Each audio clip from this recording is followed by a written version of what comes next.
கியூட்டான ஒரு மொமெண்ட்டை வந்து பகிர்ந்துக்கிட்டீங்க. அதை இப்போ நம்ம ஏவில பார்த்துடலாமா? ஆமா.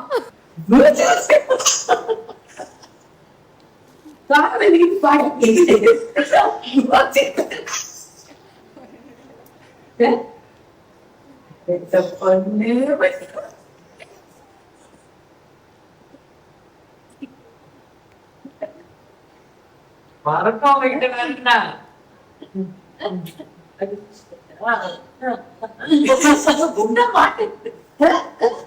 ஆஹாஹா. Super ma'am. ரொம்ப கியூட்டான ஒரு மொமெண்ட்டா இருந்துச்சு. எவ்வளோ ஸ்பெஷல் உங்க பேத்தி உங்களுக்கு மேம்? பெரிய பேத்தி பேர் மிளிர். மிளிர்கின்றது அந்த இவ பேர் இகம், அதாவது இந்த உலகம் அப்படிங்கிறதுனால இகம்னு வச்சுருக்கோம். ஓகே. தர்மபுரி பாராளுமன்ற தேர்தல் 2024 நடந்தபோது நான் அங்கே போட்டி போட்டேன். அது ஒரு எப்பயுமே வீட்டுக்கு வரத்துக்கு 10:30க்கு மேலே 10 மணிக்கு முடியும். அதுக்கப்புறம் அது வெளியூர்லேருந்து தான் வரணும். ஒரு 2 மணி நேரம் கூட ஆகிடும். ஏன்னா எல்லாமே அங்கேயே தர்மபுரியிலே பண்ண முடியாது.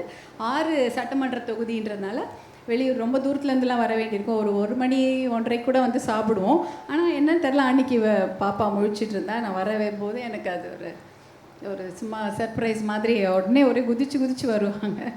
அன்றைக்கி அந்த இதுதான். அது நான் ரொம்ப அலுப்பாக தான், ரொம்ப கஷ்டமாக, எப்படி கஷ்டம்னு சொல்ல முடியாது. கொஞ்சம் நிறைய நேரம் பேசிட்டுலாம் வரோம் இல்லையா, அப்போ வீட்டுக்கு வந்து படுத்தா நல்லாயிருக்கும்னு தோணும். ஏன்னா காலையில் 6 மணிக்கெலாம் திருப்பி கிளம்பிடணும்.